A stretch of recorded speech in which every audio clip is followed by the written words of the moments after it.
It's going down at the Pynk. It's going down at the Pynk.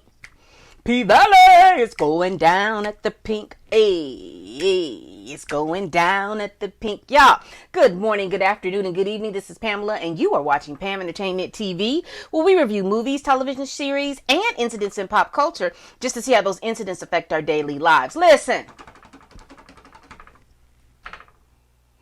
Season 2, Episode 2.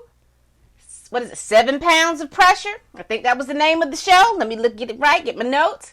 7 Pounds of Pressure. So we are back at P-Valley. So we are on the other side of Mayor Ruffins' funeral.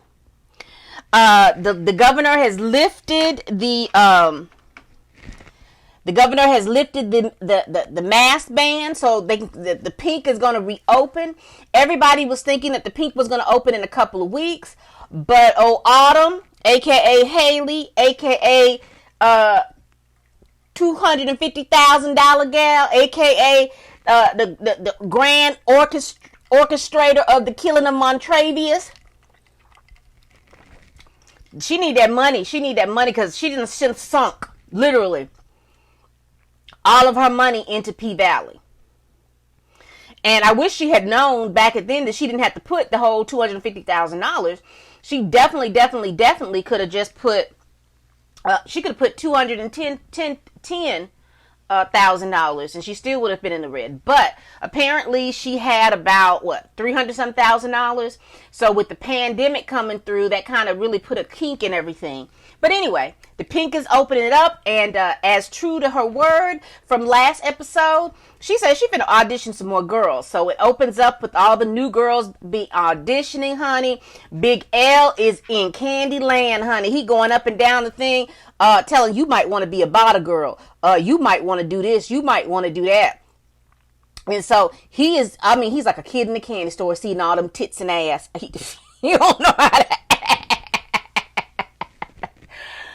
Meanwhile, you see Keyshawn and so I'm not going in order. I'm just kind of going over what's been going on. So you see Autumn and Uncle Clifford, just having owners issues in regards to how the Pynk is supposed to be operated and what's going to go on and stuff like that. So they're auditioning the girls, and then they pick out, I think, 2 or 3 girls. Mercedes is supposed to be coaching them and teaching them how to do a dance. So there's 2 girls, one who is very into crystals and spiritualism and stuff like that. There's her, and then the other girl. I can't think of what their names are, and I did not write them down. I apologize. But those 2 girls are, honey, they new to it. They true to it. And they know how to get up there and work that pole, because if you notice that Autumn had basically changed a lot. There's no more just the brass pole. There's several different poles, and then they've got this big circle up there. Child. So that's something that Mercedes is feeling some kind of way. Her shoulder is hurting, and she can't figure out why her shoulder hurts. And plus, it's so many changes that it's kind of getting to, I think it looks like it's kind of getting to Mercedes that she is the old bitch in the club. And all these changes, and this is a new game. She was more of the artistry of it all. But now these new girls that are coming through, honey, working in Atlanta, working in all these other different places, northern Mississippi and Louisiana and all these other places. These young ladies, they're skilled. And the skill set runs just as much as it does for Mercedes. So you can kind of see that she's dealing with that. And also, you can also kind of see that the death of Montravius is weighing very, very heavy on her. Now, you remember as last episode, I couldn't figure out who had killed Montravius.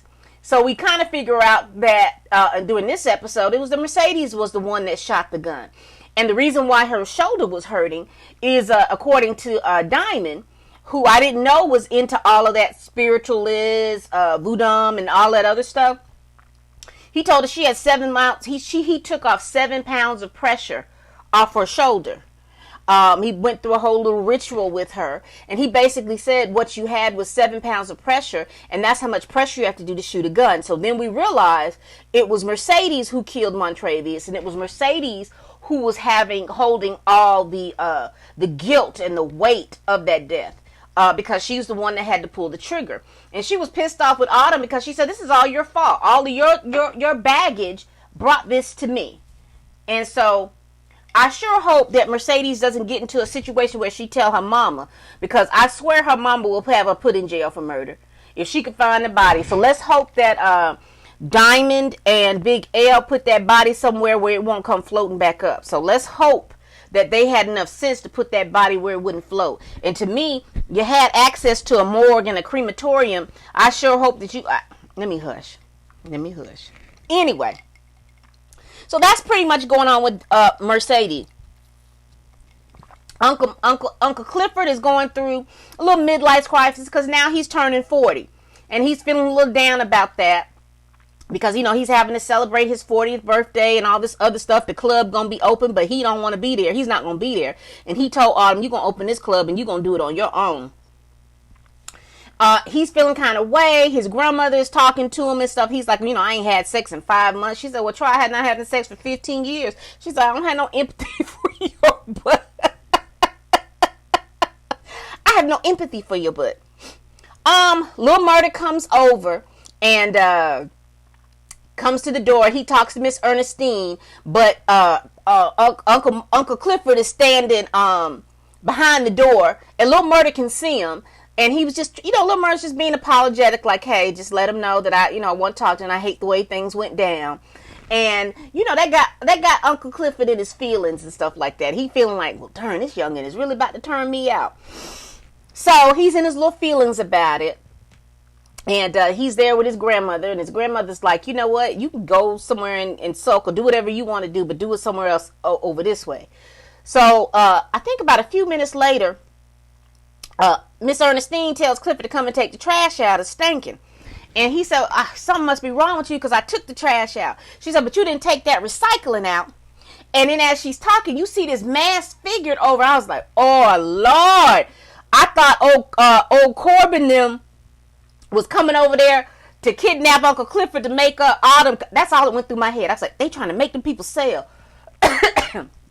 But baby, it was actually his friends. His friends kidnapped him and took him to a skating ring, and they were all celebrating his birthday, which was really good. And he got the lamenting with them. That was really nice for your friends to remind you that it's your birthday and they didn't forget what you thought they had.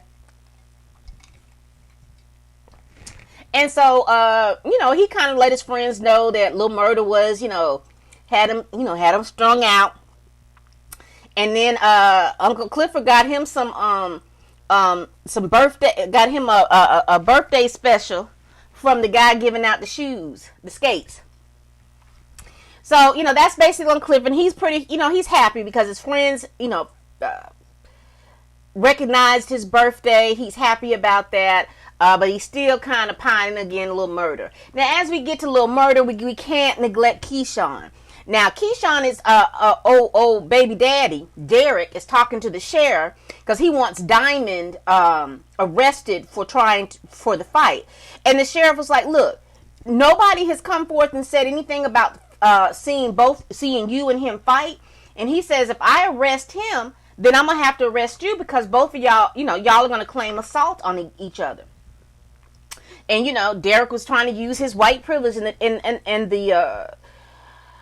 the sheriff's like, I understand what you're saying. However, you proceed with this. I'm going to have to proceed. He can file charges against you. So both y'all, and this is basically going to cancel each other out. So Derek is a little upset.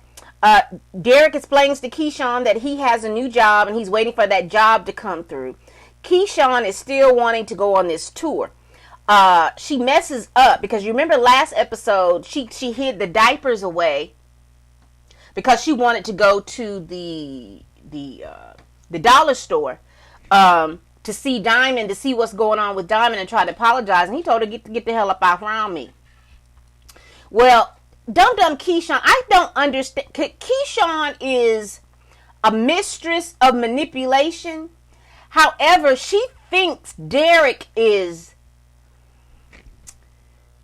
she knows how to manipulate him, and I hate it for her, but the trade-off for that manipulation is that Derek gets volatile and then he gets the beating on her, and I hate that for her, I really do.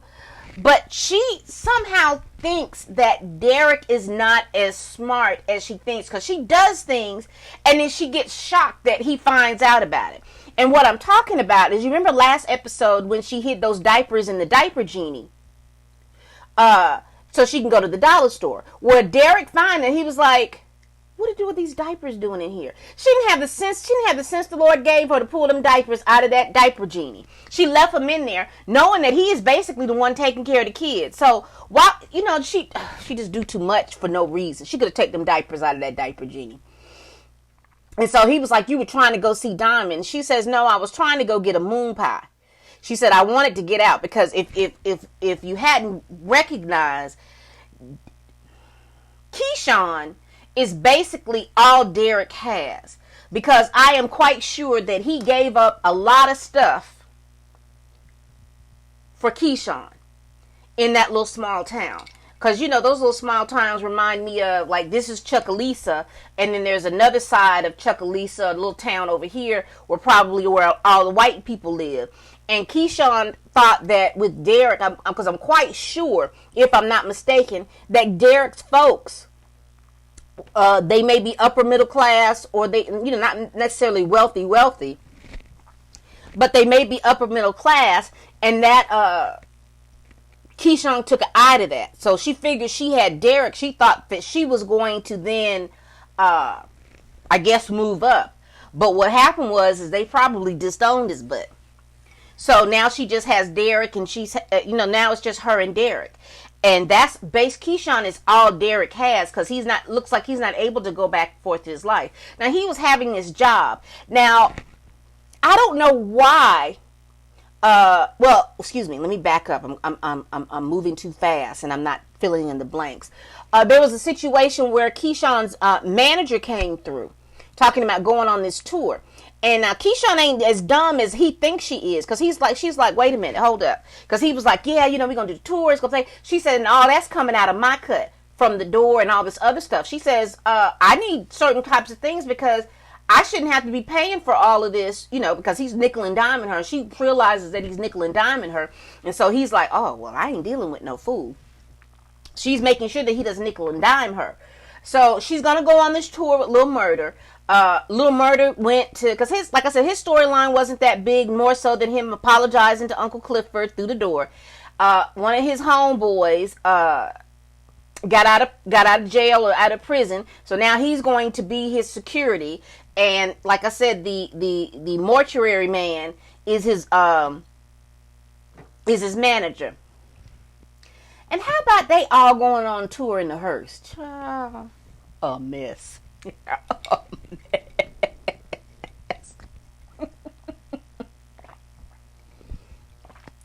Nobody thought, not the guy with the 360 deal, or anybody, nobody thought at the least to rent a van. You could have done better with a cargo van and put a couple of more seats in and let the back, where somebody can lay down and sleep back there. I'm quite sure a little cargo van like that would have cost you $2,500 to $3,500. Because I'm just like, wait a minute. Y'all ain't had no budget? Y'all just going to ride around in that hearse. And that hearse looked like it take up more gas than the cargo van would. But I digress. They going on tour. But what I want to talk about Keyshawn real quick. Because you remember when Derek kept talking about this job, and this job is supposed to come through? Why am I thinking that Keyshawn sabotaged that job so she would have to go on tour? Because he was real excited about this job. Keyshawn had a conversation with the sheriff, and I'm going to go back to that. But I don't know why I'm feeling like Keyshawn did something to sabotage Derek getting that job so that Derek would stay at home with the kids. I don't know why I'm feeling like that. It's just giving me that. But anyway, let's go back really quick to the sheriff talking with Derek, you know, I mean, all this other stuff. The sheriff is talking to Derek about the charges and stuff. But the sheriff, you know, was asking Keyshawn, like, was she working at the Pynk? And she was like, no, I've got my little online stuff. I'm selling, you know, she's selling the tummy teas and all that other stuff. She's doing all that stuff. She's raking in a little bit of money. And then she's got her online presence and stuff like that. I'm assuming she's on OnlyFans. I mean, I don't know what she's doing. But whatever she's doing, this manager is taking a cut. Of everything she's doing, he's taking a cut. So she's not making as much as she could had she just got on OnlyFans on her own. But anyway. But he was asking her about Amber. And he was like, do you know what her real name is? Because he's curious. He's like, do you know what her real name? Because you remember the first part of last episode, or was it last season? Last season, you remember Montravius went to the police looking for Autumn. And so now, you know, the sheriff is still remembering that, and he's still looking at the fact that, you know, that man hadn't come back through to ask anything about Autumn. So that's still clicking in the back of his head. He's still, something back there is still clicking about Autumn. So I just want to that seems like a plot point that we're going to be going through as we go, because I think the sheriff is going to be inquiring about Montravius. I think the sheriff's going to be inquiring because Montravius came through there with the flyers and all kinds of stuff like that. And then all of a sudden he's just gone. But he still sees Amber. He still sees her. And I think the sheriff was the one that let Montravius know that Amber was working at the strip club. But let's keep going, child, because this is a lot. Let me see. What other plot points? We got the new strippers. Nothing really big going on with Big L. We talked about Uncle Clifford. So we basically, the night opens, the strippers are in there, strippers are gonna strip, they're doing their job, everybody's doing their job, everyone is happy, everyone is hyped up. We see Mercedes and the other girls, and like I said, it's a new day, it's a new dawn, it's a new day, because Mercedes is all about the art form. The other girls, they are really good about knowing how to strip, so she's almost a little bit behind. She has been used to being in her little Chuckalisa bubble. You know, she's just been used to that. She's been used to being the big dog. And now you have these two strippers that have come in, and now they're kind of showing her, look, we out here to make this money, so we're going to be up here doing what we got to do to make this money. So what happens is the strippers are up there on that pole, and I mean, they showing off. And, you know, Mercedes don't want to be left out because she's down there doing like a little floor work. She looks up, and they are up there swinging from the little racks and stuff that Autumn had Big L to put in. Baby, Mercedes went up and on that doggone pole, and you remember her shoulder was cutting up. And you remember I told you earlier that Diamond, you know, took that little hank off of her. But she went up there, and that girl fell off that darn pole. I thought she was dead. Because that was the fall from that kind of heights. I thought that girl was dead. But I think one of the things that Mercedes is starting to realize that she's going to have to up her game. If she's still going to be the head stripper in charge, she's either going to have to up her game or do something else. Because she can't half-step this thing. Either she's going to have to up her game, get out, or do something. And one other thing I wanted to talk about, because you know that Autumn was living with Mercedes. So after Diamond took that hank off her, she told Autumn, you know, this is all your fault. You don't have to get off. You don't have to get out of my house. I'm trying to get my daughter back, and I can't. All of this heaviness and stuff like that, you brought that to me. I need for you to get out. So right now, Autumn is living at the Pynk. But that's basically it. I may have missed a couple of things, but just basically overview. Lil Murder and Keyshawn going on tour. Uncle Clifford celebrated his birthday. Corbin came and had a meeting with Autumn and Uncle Clifford about selling the Pynk. He wants to offer them, I think, was it $1 million? And they were like, listen, you offering me $1 million. I know this casino people will offer us $10 or $15 million. So we got a lot to borrow, because she what's his name? The big, tall, handsome guy that likes Autumn, that's married. the mayor's godson. Oh, his name just left me like that. But honey, he's starting to realize Autumn ain't no dumb chick, and she's not. She's like, there is worth, and there's something else she said, and she's like, I know the casino will see the worth of this property. You're trying to give us the little piddlings. So basically, that, you know what that reminded me of? It reminded me of Master P. Master P said the people came to him and was going to offer him $1 million contract, and he was like, wait a minute. You offering me $1 million, I got to be worth more than that. If you're going to come with 1 million strong and you don't know me like this. So she's understanding that. She's looking beyond that, oh, let's give these Negroes all of this money. Because first people just take the money and they don't look at the big picture. She's looking at the whole big picture. If she does decide to sell, she wants to sell and it be very, very profitable for her. And I'm quite sure if it's profitable for her, Uncle Clifford would definitely, most definitely can move to Pynk someplace else if he needed to. I'm not sure. But that's it, y'all. It was a good episode. I'm liking it for Mercedes now that Mercedes got that hank off her from killing Montravius.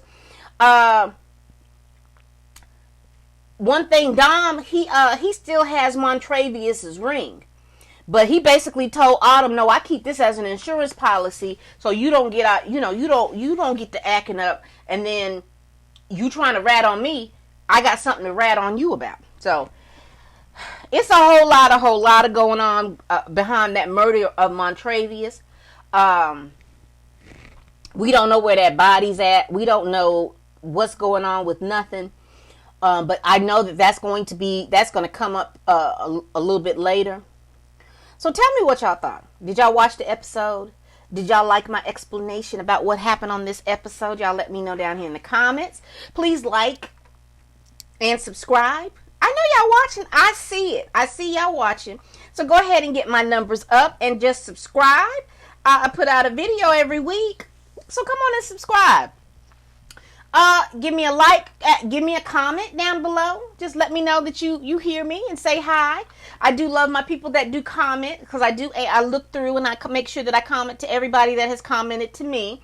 Also, if there's something that you would like for me to review, please email me at PamEntertainmentTV at gmail.com. That's one big word, PamEntertainmentTV.